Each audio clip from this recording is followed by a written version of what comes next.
Yo creo que hay cantantes a los que uno respeta, cantantes a los que uno admira y cantantes que hacen época, cantantes que te cambian la vida.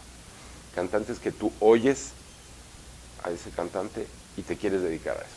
Esos son muy pocos, ¿no? Y creo que todos esos cantantes tienen una serie de lugares comunes en su manera de cantar, ¿no? Eso es fundamental. Estás hablando de diferentes estilos, diferentes técnicas. Y también a partir de esta reflexión que haces, eso es pregunta. Sí requiere distinta técnica cantar, lo que sea. Y la otra es, entonces, ¿qué características? Porque finalmente es a donde está llevando la idea. Debe tener un buen cantante de ópera. Bueno, para mí, y esto puede ser muy controvertido, pero para mí el canto es uno. O sea, yo creo que el mundo moderno confunde entonar con cantar, ¿no? Y creo, otra cosa que me parece medular, es que la calidad del canto no es especulativa. Es decir, no depende del gusto personal de alguien. Hay una serie de cuestiones que hacen que algo esté bien cantado o no, que no dependen del gusto personal. Tienen que ver con conexiones musculares, con equilibrios o desequilibrios, con liberar la tensión que produces, etc. Obviamente los requerimientos vocales de la ópera son mucho mayores los que tienen otros géneros musicales, aunque el principio tendría que ser el mismo. ¿Por qué tienen otros requerimientos? Pues porque la voz se emplea en otro centro de gravedad, que es mucho más agudo. ¿Por qué mucho más agudo? Porque es la zona donde si esa tensión se libera, la voz proyecta más en un teatro. Entonces se escribían otras tesituras, ¿no? El principio tendría que ser el mismo. Ahora, una de las cosas, un poco regresando a la pregunta anterior, que siento que hacen la diferencia en el trabajo que humildemente trato de hacer yo con mis alumnos, es hacer conciencia de las causas. Porque alguna vez en una conversación que tuve hace algunos años con Ramón Vargas, que es muy amigo mío en Nueva York, platicábamos un poco sobre esto, ¿no? Sobre lo que era la escuela de canto, que formó a todos aquellos cantantes que hacen que esto siga existiendo, ¿no? Uh-huh. Lo que hay en los viejos tratados de canto, siento que hoy se usa como si fueran máximas universales. Y entonces el canto nos lo enseñan en metáforas. Metáforas que ilustran consecuencias. Y la metáfora en sí misma no quiere decir nada. Es decir, si yo la metáfora la quiero volver una máxima universal, es como si llego al restaurante y veo en el menú chuleta y me como el menú. Es decir, uno se entrampa con eso.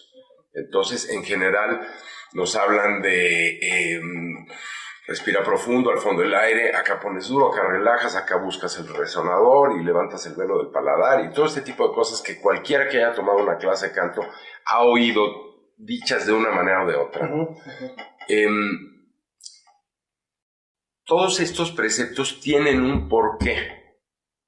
No es que no sean, es que lo que ilustran son consecuencias y no causas. Y tú tienes, por un lado eso, y por otro, libros de fisiología vocal que son libros de medicina. Y no hay realmente nada en medio. Una metodología didáctica, práctica, sistemática, que te vaya desarrollando una conciencia cabal de tu oficio en un instrumento que no ves y que tampoco oyes cabalmente. Es decir, la brújula no puede ser el oído. Esa es una de las primeras cosas en las que yo creo que mi pedagogía difiere. El oído no es la brújula, ni estás buscando sonidos. Es decir, para mí el sonido es al canto lo que la palabra al verso. El sonido es un vehículo del canto, ¿no? Y el canto implica sonido, pero el sonido en sí mismo no implica canto. Un poco regreso a lo que te decía. Hay una confusión entre lo que es entonar y lo que es cantar, ¿no? Ahora, yo recuerdo de estudiante preguntarle a los maestros, no a uno, a ver, maestro, por favor, explíqueme el apoyo de la voz, o explíqueme el paso, el giro de la voz, explíqueme el vibrato. No, pues es que mira, cuando llegas al paso, ahí lo tienes que pensar más redondo y entonces hay que mezclar los registros. Es muy difícil que uno siga eso así, porque es como leer la Biblia en arameo, ¿no? Es decir, yo no creo que tú puedas metafóricamente remitir a alguien algo indiferenciado, ¿no? Porque es con todo respeto como quererle describir un color a un ciego. Es decir, tú no me puedes seguir desde ahí, ¿no? Aunque hay maestros que desde luego tienen muy buen oído, conocen mucho de estilo, mucho del género, y claro que te pueden ayudar, pero de alguna manera se tiende a apelar a la naturaleza de cada voz. Y siento que hay alumnos que tienen esas conexiones tan fuertes de naturaleza y tanta intuición que de pronto cantan muy bien a pesar de los mismos maestros, con todo respeto. Pero no hay una conciencia cabal. Tú le preguntas, y esto lo he hecho como experimento muchísimo con cantantes célebres, no voy a decir nombres. A ver, explícame qué haces para cantar. Y realmente no te lo saben decir. Y en ese sentido yo he sido muy obsesivo toda mi vida de entender, ¿no? De entender las causas. Ahora, yo creo que mi pedagogía está basada en entender las causas desde la fisiología. Es decir, yo creo que la voz es el único instrumento donde se confunde el instrumento con el instrumentista. No. Cuando algo no te sale cantando, siempre partes de la premisa de que estás haciendo algo mal. Y a lo mejor sí, pero quizá no. Si yo le piso el freno a un coche sin frenos, el coche no frena, pero no es que yo esté manejando mal, necesariamente, no. Y si le busco otro pedal, ya tengo dos problemas en vez de uno, ¿no? Se confunde mucho la voz con el cantante. Cuando alguien tiene buena voz, la gente dice, ese muchacho canta muy bien. Y a lo mejor tiene muy buena voz, pero no canta muy bien, son cosas distintas. Y el primero que se confunde es uno mismo, porque no sabes qué es qué. Entonces esto no me sale, algo estoy haciendo mal. También siento que nos han vendido históricamente la idea de que aprender a cantar es encontrar una posición, es encontrarle el lugar, y ahí estamos todos buscando el tesoro, ¿no? Y yo digo, si de veras fuera así, habría muchísimos grandes cantantes, porque hay miles de estudiantes de canto que están buscándole. Y no llega así, Rafa, porque eso sería el equivalente a que tú bajaras de peso entendiendo una dieta. Es decir, hay un trabajo fisiológico muy concreto que hay que hacer. Y es difícil hacerlo, porque las conexiones musculares del canto, muchas de ellas no las sientes.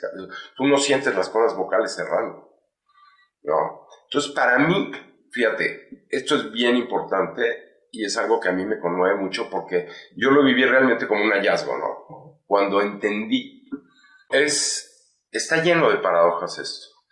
Ahora, para mí, un hallazgo en todo mi proceso personal y desde luego dando clases, fue algo que yo llamo ritmo interno. Es decir, entender que los tiempos del canto son del cuerpo y no del cerebro. Y aquí tenemos que entrar en un reaprendizaje, porque el sonido es un vehículo de las emociones y las palabras son un vehículo de las ideas.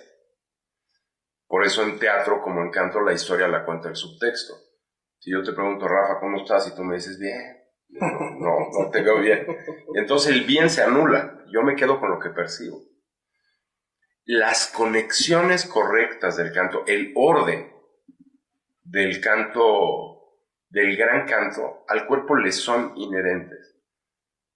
Si partimos de la base de que el sonido es un vehículo de las emociones. Viene un poco de lo que los italianos llamaban il lacrimo de la voce, ¿no? Cuando tú oyes a alguien llorar, o reír, o suspirar, o gemir, o dar un grito de terror, no necesitas palabras.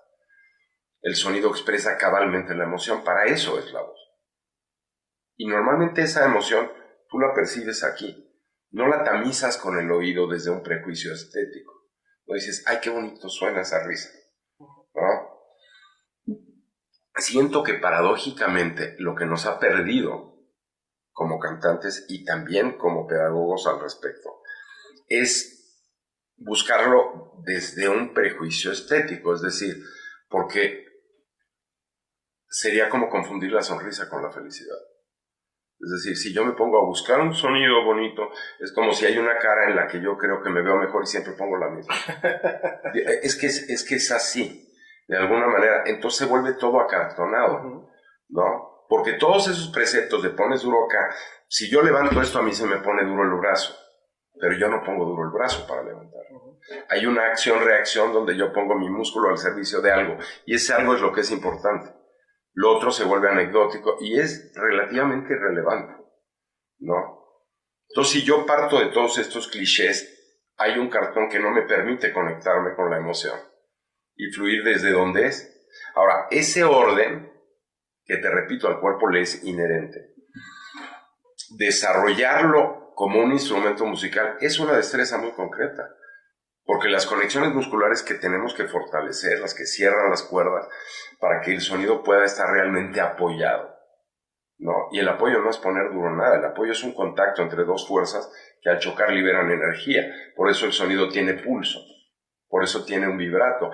Eso es cantar. Lo otro es entonar notas, ¿no? Eso tiene un orden que no es del cerebro, es del cuerpo. Y si no aprendemos a reconocerlo y a estimularlo en ese orden, lo que estamos tonificando es otra cosa, ¿no? Y eso es lo que nos pierde, por eso puedes pasarte años vocalizando y no mejoras. Y entonces tenemos que apelar a que el muchacho tenga una naturaleza suficientemente superdotada como para que a pesar de eso, con lo que trae, simplemente aprenda el oficio, pero no hay un desarrollo real, ¿no? Yo creo que hay muy poca gente que sea capaz de desarrollar una voz para el alto rendimiento. Entonces, si partimos de que vamos a necesitar que el cantante ya esté desarrollado para entonces enseñarle el oficio, entonces nos volvemos maestros de estilo, no maestros de canto.